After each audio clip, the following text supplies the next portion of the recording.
20장. 첫째 달에 이스라엘 자손 곧 온 회중이 신광야에 이르러 백성이 가데스에 이르더니 미리암이 거기서 죽음에 거기에 장사되니라. 회중이 물이 없으므로 모세와 아론에게로 모여드니라. 백성이 모세와 다투어 말하여 이르되 우리 형제들이 여호와 앞에서 죽을 때에 우리도 죽었더라면 좋을 뻔하였도다. 너희가 어찌하여 여호와의 회중을 이 광야로 인도하여 우리와 우리 짐승이 다 여기서 죽게 하느냐. 너희가 어찌하여 우리를 애굽에서 나오게 하여 이 나쁜 곳으로 인도하였느냐. 이곳에는 파종할 곳이 없고 무화과도 없고 포도도 없고 석류도 없고 마실 물도 없도다. 모세와 아론이 회중 앞을 떠나 회막문에 이르러 엎드리매 여호와의 영광이 그들에게 나타나며 여호와께서 모세에게 말씀하여 이르시되 지팡이를 가지고 내 형 아론과 함께 회중을 모으고 그들의 목전에서 너희는 반석에게 명령하여 물을 내라 하라. 내가 그 반석에 물을 내게 하여 회중과 그들의 짐승에게 마시게 할지니라. 모세가 그 명령대로 여호와 앞에서 지팡이를 잡으니라. 모세와 아론이 회중을 그 반석 앞에 모으고 모세가 그들에게 이르되 반역한 너희여 들으라. 우리가 너희를 위하여 이 반석에서 물을 내게 하고 모세가 그의 손을 들어 그의 지팡이로 반석을 2번 치니 물이 많이 솟아나오므로 회중과 그들의 짐승이 마시니라. 여호와께서 모세와 아론에게 이르시되 너희가 나를 믿지 아니하고 이스라엘 자손의 목전에서 내 거룩함을 나타내지 아니한고로 너희는 이 회중을 내가 그들에게 준 땅으로 인도하여 드리지 못하리라 하시니라. 이스라엘 자손이 여호와와 다투었으므로 이를 무리바 무리라 하니라. 여호와께서 그들 중에서 그 거룩함을 나타내셨더라. 모세가 가데스에서 에돔 왕에게 사신을 보내며 이르되 당신의 형제 이스라엘의 말에 우리가 당한 모든 고난을 당신도 아시거니와 우리 조상들이 애굽으로 내려갔으므로 우리가 애굽에 오래 거주하였더니 애굽인이 우리 조상들과 우리를 학대하였으므로 우리가 여호와께 부르짖었더니 우리 소리를 들으시고 천사를 보내사 우리를 애굽에서 인도하여 내셨나이다. 이제 우리가 당신의 변방 모퉁이 한 성읍 가데스에 있사오니 청하건대 우리에게 당신의 땅을 지나가게 하소서. 우리가 밭으로나 포도원으로 지나가지 아니하고 우물물도 마시지 아니하고 왕의 큰 길로만 지나가고 당신의 지경에서 나가기까지 왼쪽으로나 오른쪽으로나 치우치지 아니하리이다 한다고 하라 하였더니 에돔 왕이 대답하되 너는 우리 가운데로 지나가지 못하리라. 내가 칼을 들고 나아가 너를 대적할까 하노라. 이스라엘 자손이 이르되 우리가 큰 길로만 지나가겠고 우리나 우리 짐승이 당신의 물을 마시면 그 값을 낼 것이라.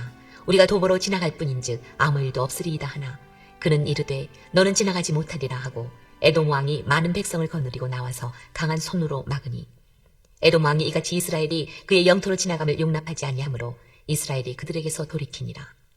이스라엘 자손 곧 온 회중이 가데스를 떠나 호르산에 이르렀더니 여호와께서 에돔 땅 변경 호르산에서 모세와 아론에게 말씀하시니라. 이르시되 아론은 그 조상들에게로 돌아가고 내가 이스라엘 자손에게 준 땅에는 들어가지 못하리니 이는 너희가 무리바 물에서 내 말을 거역한 까닭이니라.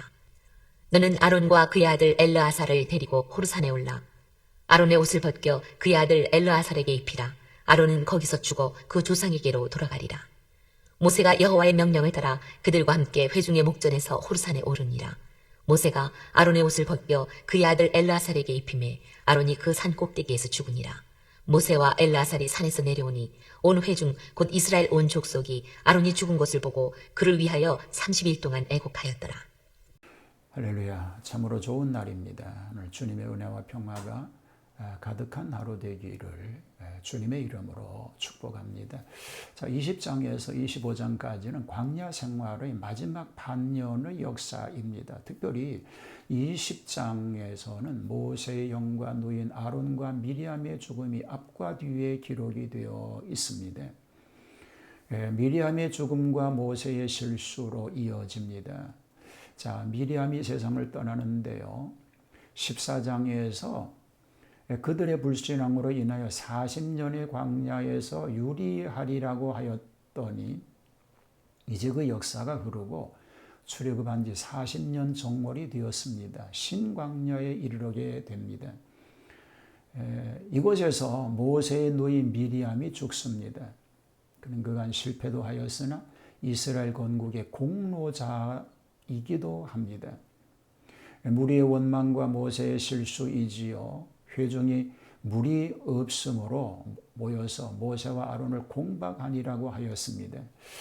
과연 광야의 여행은 물 때문에 고생이 많았을 것입니다. 앞서도 출애굽기 17장에서 물이 없어 소동할 때 하나님께서 반석에서 물을 내서 먹게 하셨던 일이 있습니다. 그 사실을 잊고 또 발광을 합니다. 같은 사건 같으나 때와 곳이 서로 달라 분명히 딴 사건입니다. 여기서 모세는 중대한 실수를 합니다. 우리가 너희를 위하여라고 합니다. 마치 자신들의 신의 능력인 양 과시하려고 한 것입니다. 하나님께서 반석에게 명하여라고 하였으나 모세는 자신의 그 분함으로 두 번이나 반석을 치는 자기 열기를 드러내는 불신앙을 드러내고야 말았습니다. 그로 인하여 모세와 아론은 끝내 가나안 땅에 들어가지 못하는 비극을 맞이하게 됩니다. 에돔 왕이 통과를 거절합니다. 이스라엘 민중이 가데스를 떠나 가나안으로 북상하려고 하니까 그 바른 노정은 험준한 산맥이 장애가 많으므로 남방으로 직상함보다도 동으로 돌아서 요단강을 건너는 것이 행전이 편리하고 좋겠기에 그렇게 결정합니다. 그래서 모세는 에돔 왕에게 사신을 보내어 그 국토를 단정하게 통과하겠다고 청원합니다. 그러나 응랑하지 않고 강경히 거절을 합니다. 이유가 있겠지요. 자기 나라의 지계의 비밀을 알리지 아니하려 함이고 북방상 안보 정책이라고 볼 수 있습니다. 외국인에 대한 무조건 배격주의의 좋은 생각이었다라고 보여집니다. 그렇다고 거절하는 것은 무조건 대적하여 물리치면서 행진하기도 어려운 상황이 되고 말았습니다. 만약에 이 땅을 직행하여 통과하려면 그들의 여정은 심히 단축되었을 것입니다.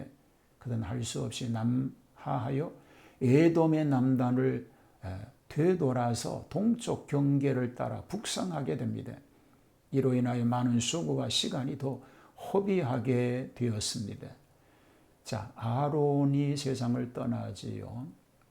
이스라엘 민중이 호르산에 이르렀을 때 아론이 죽고 그 아들 엘르아살이 제사장직을 후계하게 됩니다. 호르산의 위치는 사해 남쪽과 아가바만의 북쪽의 중간 지점 아라바의 동쪽에 있는데 에돔의 모든 산들 중에 최고봉이 됩니다. 이곳에서 아론이 세상을 떠났으니 그의 나이 132세가 되었습니다. 신명기 10장 6절에는 아론이 모세라에서 죽었다고 하였는데 아마도 호르산의 부근인 듯 합니다. 여호와의 명을 따라 모세는 아론의 부자를 데리고 호르산에 올라 아론의 제사장 복장을 벗겨 그 아들 엘르아살에게 입히며 성직을 계승시키게 하고 아론이 그 산꼭대기에서 죽습니다. 아마도 산상에 장사하였을 것입니다. 그런 고로 이 산을 아론의 산이라고 하는 별명도 생기게 되었습니다. 오늘의 본문은 교회 지도자와 성도들이 범하기 쉬운 잘못 두 가지를 가르쳐 줍니다. 따르는 자들이 범하기 가장 쉬운 시험은 지도자들에 대한 불평과 불만입니다. 한편 지도하는 자가 범하기 쉬운 것은 감정에 의해 판단하는 일입니다. 완고한 백성들을 참을 수 없다고 해서 분노를 한 것이 슬픈 결과를 초래하고 만 것입니다. 그래서 지도자는 항상 하나님의 영광 앞에 자신을 가리워야 하며 감정을 폭발시키기보다는 온유해야 합니다. 온유한 마음의 원천은 예수 그리스도가 되십니다. 그리스도를 본받아 온유한 향기가 되시기를 주님의 이름으로 축복합니다. 하나님, 그리스도를 본받아 온유한 삶을 살게 하옵소서. 감정에 치우쳐서 하나님 영광을 가로막는 어리석은 일을 행하지 않게 하여 주시옵소서. 예수님 이름으로 기도하옵나이다. 아멘.